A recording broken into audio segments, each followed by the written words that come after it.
presidente do Grupo Oxford. Em nome do presidente da Federação, Roberto Pires, a gente deixa uma saudação, um abraço para todos os presentes. E em parceria com a CNI, nós temos o Centro Internacional de Negócios aqui dentro da FIETO. Nós somos responsáveis pela área de capacitação de empresas para internacionalização.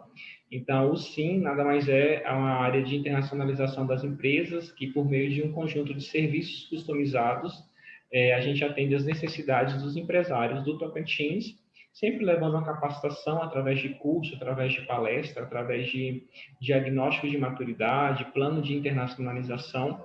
E a palestra com o Grupo Oxford, hoje com o seu Carlos, como abrir empresa nos Estados Unidos, é mais uma extensão dessa capacitação, desse braço que a gente faz para ajudar a indústria tocantinense a crescer e a expandir os seus produtos e serviços. Então, eu deixo o seu Carlos aí na tela para vocês, que todo o conhecimento, todo o currículo que a gente já apresentou algumas vezes, inúmeras especializações, será abordado aí dentro do tema proposto da palestra.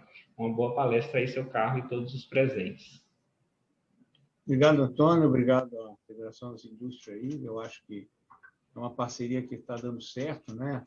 A possibilidade, para nós é uma grande alegria poder transmitir alguma informação aqui direto dos Estados Unidos a respeito de um tema que eu acho relevante no dia de hoje, que nós ampliamos um pouquinho o escopo da nossa conversa, levando em conta as diferenças que existem entre a empresa no Brasil, a sua estrutura, e a empresa nos Estados Unidos, e a importância que isso tem.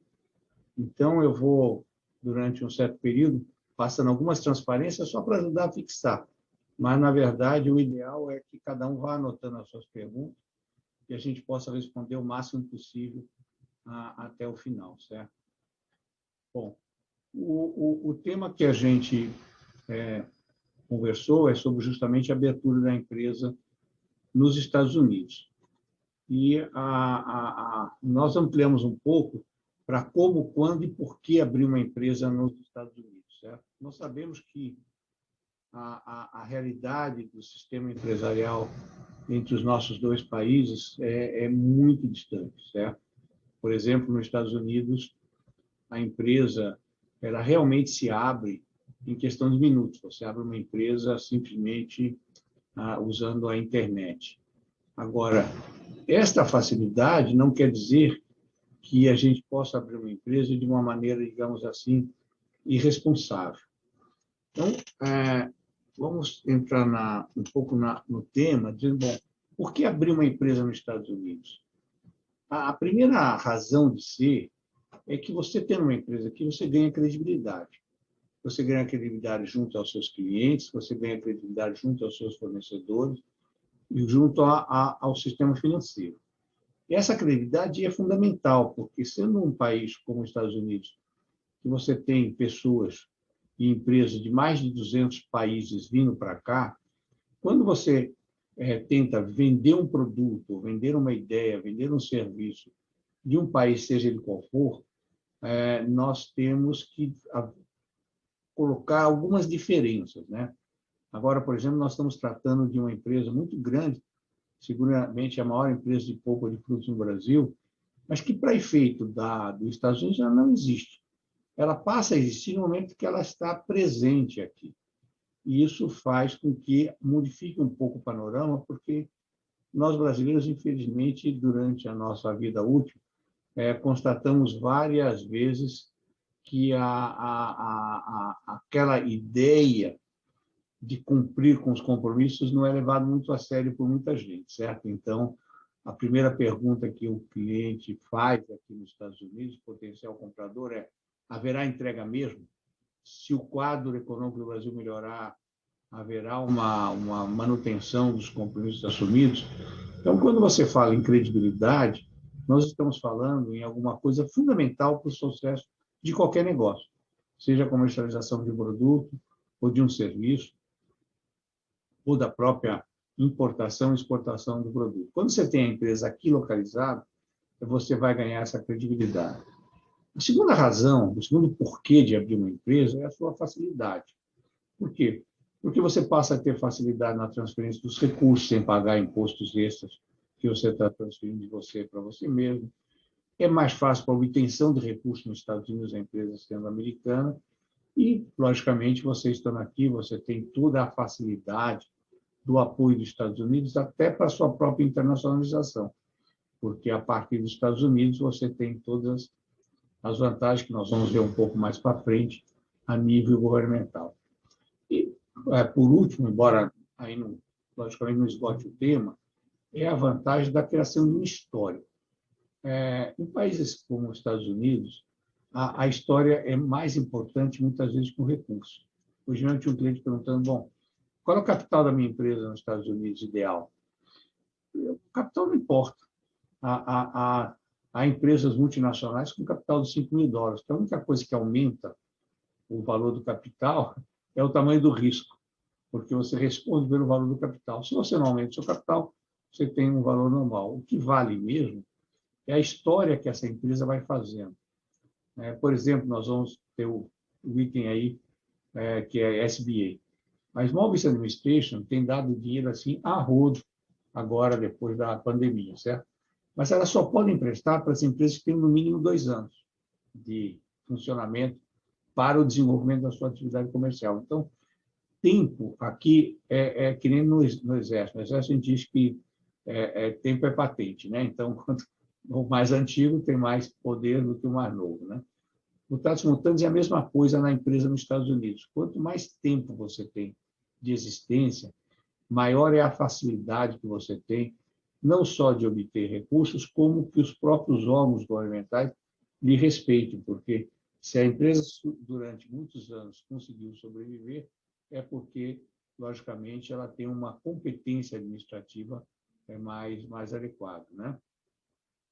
Bom, o próximo ponto que eu queria abordar com vocês sobre isso é que a empresa, como eu estava dizendo, não é uma coisa simples. Nós temos mais de 40 tipos de empresas aqui nos Estados Unidos e o que acontece? Essa empresa precisa ser escolhida a muito critério, porque você tem empresas, como aí no Brasil, empresas individuais, você tem sociedades anônimas, o que eles chamam de corporation aqui, você tem a S-Corp, que é uma empresa pequena, com uma série de limitações, mas que, de alguma maneira, ajuda a você ter um custo de contabilidade menor, você tem as empresas limitadas, enfim.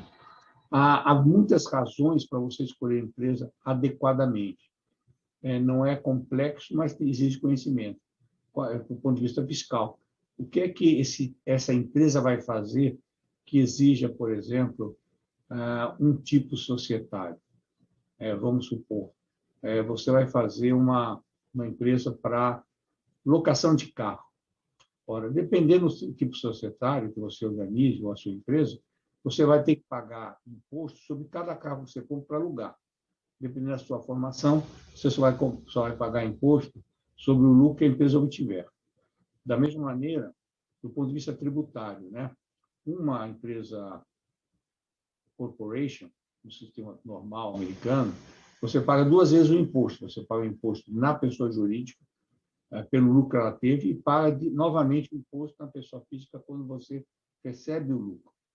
Nas limitadas, você só paga o imposto na pessoa física. A pessoa jurídica nos Estados Unidos, a exceção das corporações, elas não são tributadas. Como eu sempre brinco, os Estados Unidos não teve a competência brasileira de criar 1 milhão de impostos e nem de penalizar o coitado do entrepreneur, do investidor. Os Estados Unidos, ele entende que a pessoa jurídica ela é feita para gerar empregos, certo?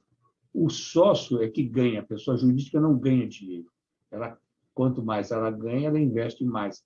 Mas não é justo ela pagar imposto e depois o sócio pagar novamente. Então, o que a pessoa jurídica faz é apresentar um resultado no final do exercício, e esse resultado, se for positivo, vai para a pessoa física do sócio. E aí já vem uma série de outras considerações importantes. O sócio, ele sendo um sócio brasileiro não residente nos Estados Unidos, é uma situação. Se é um sócio brasileiro já residente, é outra situação.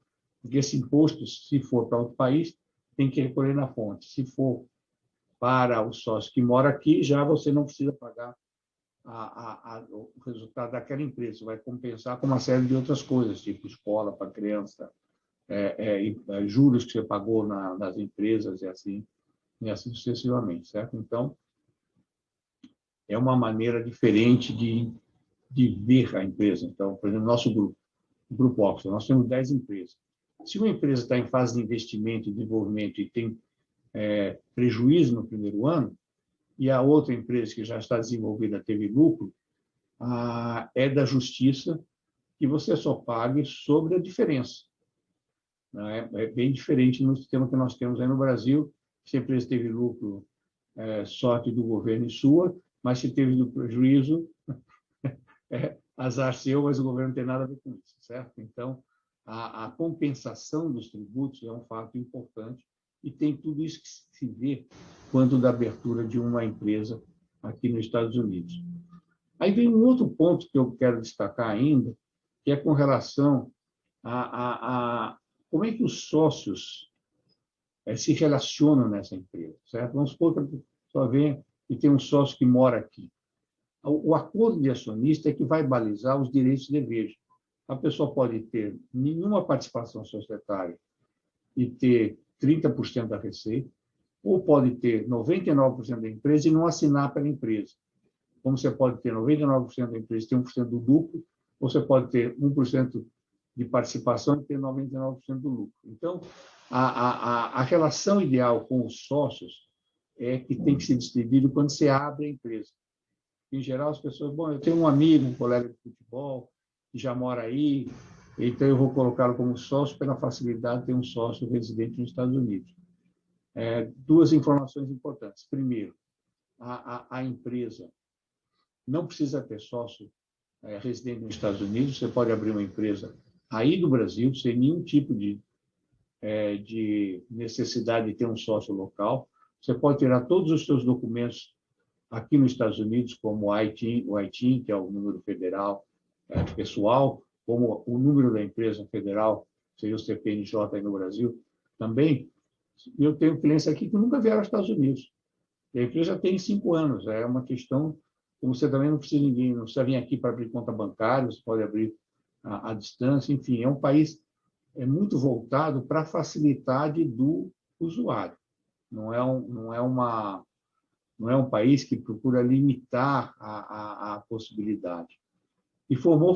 Eu estava falando com uma pessoa da Junta Comercial de São Paulo, ele falou, não, agora a gente está abrindo em 24 horas a empresa, mas depois de aberta, para ser confirmada a abertura, vai para um vogal da Junta confirmar se está tudo certo. Ou seja, sempre existe um entrave que a gente está acostumado no Brasil, mas não existe aqui, certo? E isso, ao mesmo tempo, é uma facilidade e uma responsabilidade, porque você tem que decidir antes qual é o critério que você vai adotar para a sua empresa, de tal maneira que não tenha que modificar e ter custos adicionais nisso aí. Há uma série de outros aspectos importantes também na abertura da empresa. Por exemplo, onde é que você quer deixar a receita da sua empresa? A receita da empresa vai ficar majoritariamente no Brasil, onde está a sua sede básica. Ela prefere deixar a receita maior nos Estados Unidos, em função dos impostos serem mais baixos nos Estados Unidos, ou se ela vai criar um sistema de distribuição internacional, valeria a pena criar esta empresa num país que não tributasse operações feitas fora dela? Enfim, são uma série de fatores que, de alguma forma, acabam influenciando o processo decisório da empresa quando da sua abertura, de tal sorte que a gente possa decidir tudo isso antes. Voltando à primeira frase de hoje, abrir a empresa é uma coisa simples. Basta você querer contratar um escritório qualquer que ele seja e ele vai abrir a empresa para vocês na hora. Agora, como essa empresa vai estar estruturada? De que maneira ela vai trabalhar? Qual é a estrutura interna da gestão? Isso é uma coisa que tem que ser decidida antes. E vamos supor mais uma coisa. Suponha que você tem interesse, como nós vamos ver um pouco mais para frente, em que o sócio da empresa, por uma questão de não atritar com os competidores ou alguma, né, uma situação própria dele, não queira que as pessoas saibam quem é o sócio da empresa, para manter um sigilo comercial, profissional, sucessório, seja a razão que for. Isso também é possível ser feito a nível da empresa. Há estados nos Estados Unidos que permitem o sigilo absoluto com relação a quem é o sócio real da empresa. Então, são fatores que, se por um lado eu digo que é fácil abrir uma empresa para desenvolver um negócio, por outro lado eu digo acautele-se de tal maneira que esse negócio seja efetivamente lucrativo para você aí no final. Como é que você faz esse planeamento estratégico para a entrada? Não adianta você abrir empresa apenas, certo? Porque tem todas as vantagens, mas você tem que pensar um pouco, bom, o meu produto está adaptado, o meu serviço está pronto, eu estou vendendo um software, ele já está no idioma inglês, eu já pesquisei qual é a demanda que tem esse produto nos Estados Unidos. Se eu estou vendendo um produto acabado, ele já está cumprindo a legislação americana para poder entrar no mercado. Se é um produto que leva um berço infantil, que leva uma pintura, essa pintura leva chumbo, então não pode entrar no mercado americano. Se leva um fiozinho elétrico, esse elétrico já está aprovado pelo OL para poder comprovar que ele não pega fogo, enfim. A pesquisa de mercado não é apenas para saber o que o concorrente faz, é saber quais são os aspectos reguladores que podem impedir, de repente, do produto entrar. É um produto alimentício, você já tem registro no FDA para poder vender o produto. Esse produto leva ovo, é carne, tem que ir ao USDA, eu quero vendê-lo com orgânico, eu tenho que ser essa regra, enfim.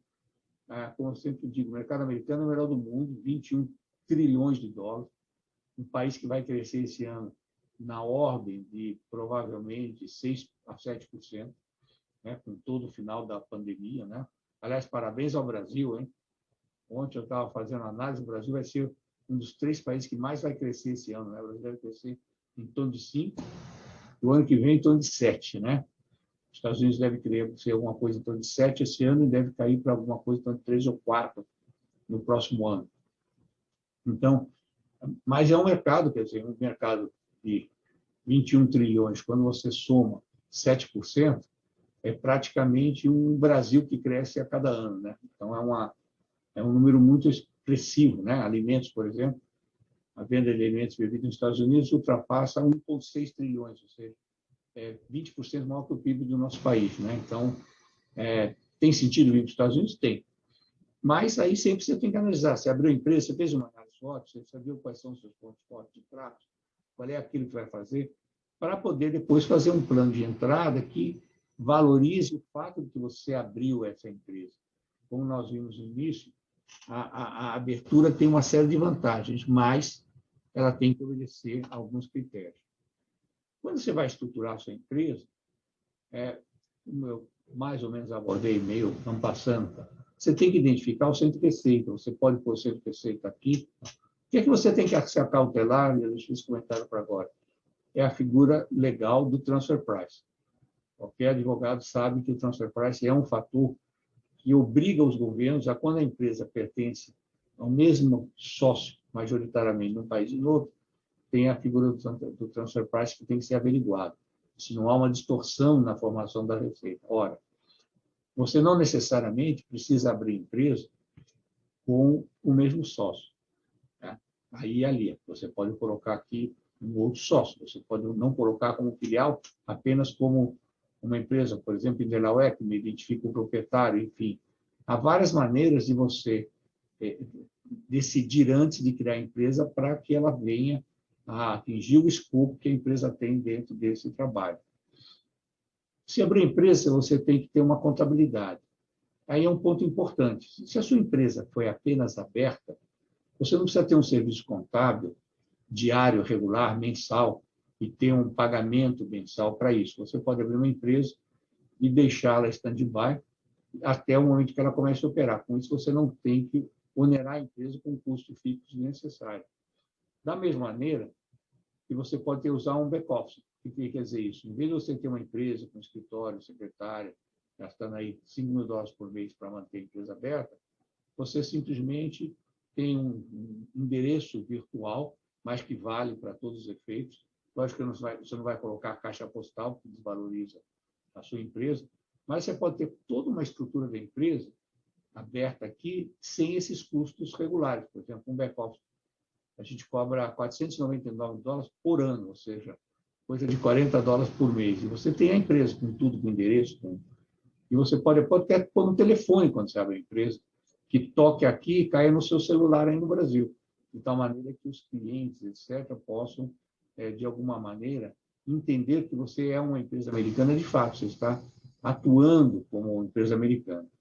E tem algumas cautelas que eu sempre aconselho que vocês tomem, como, por exemplo, bom, vamos registrar a marca, né? Se a empresa vai ter sucesso, registre a marca logo de início, porque como o registro vale pelo primeiro que entra, né? Você pode, às vezes, criar uma coisa linda, maravilhosa, se esquecer de registrar a marca, alguém pode ir lá e registrar antes que você faça esse trabalho, e com isso você acaba perdendo a chance de ganhar dinheiro. Você vai ter que pagar o direito de uso da marca que o outro registrou, mesmo sem ter nada a ver com o seu negócio.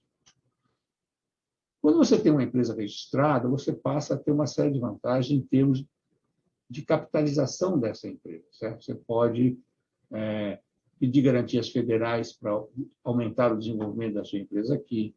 Você pode obter a capitalização via um crowdfunding, que são esses fundos fantásticos que tem nos Estados Unidos, que captam pequenas quantias, entre $1 milhão e $5 milhões, certo? Mas que são quantias substanciais para iniciar um negócio, certo? O que você capta aqui de pequenos investidores que vão de $500 a $5.000.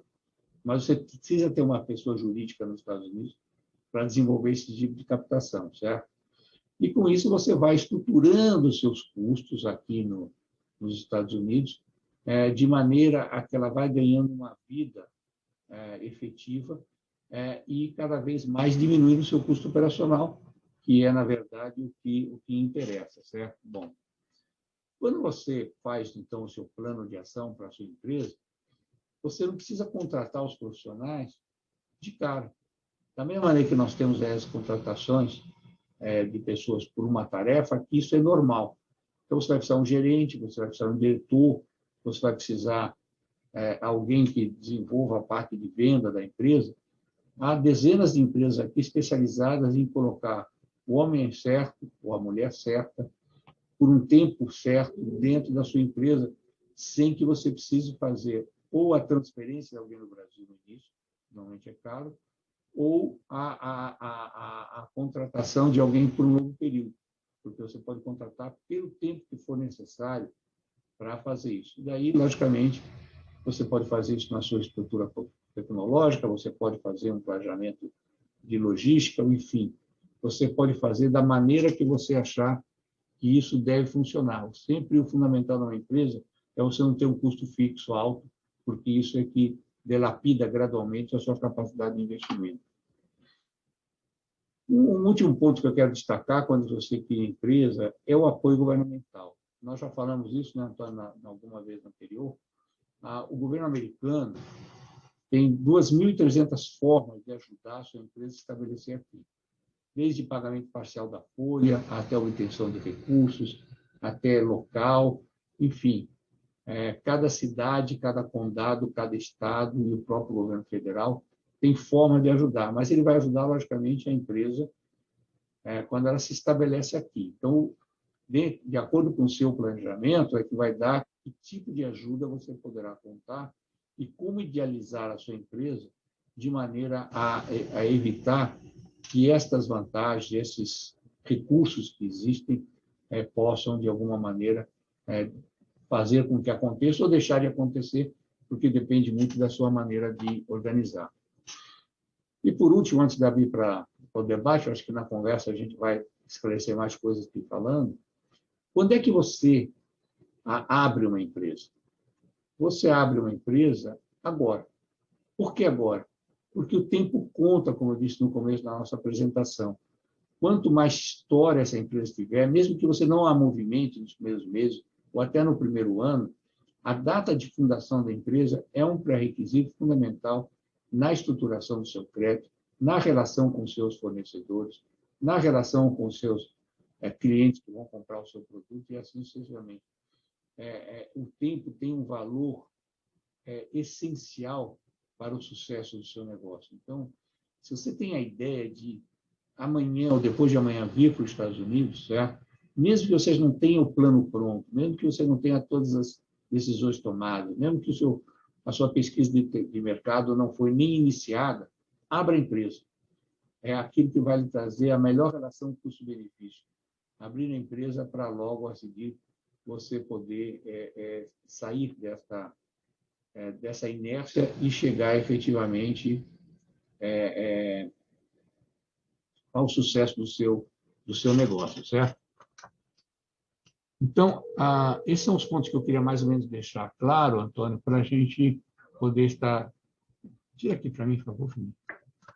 Para a gente poder agora conversar um pouco e começar a esclarecer dúvidas, porque é um tema tão interessante que normalmente é abordado de maneira muito, muito, digamos, simplificadora, e a gente acaba não podendo aproveitar efetivamente tudo que a gente quer fazer.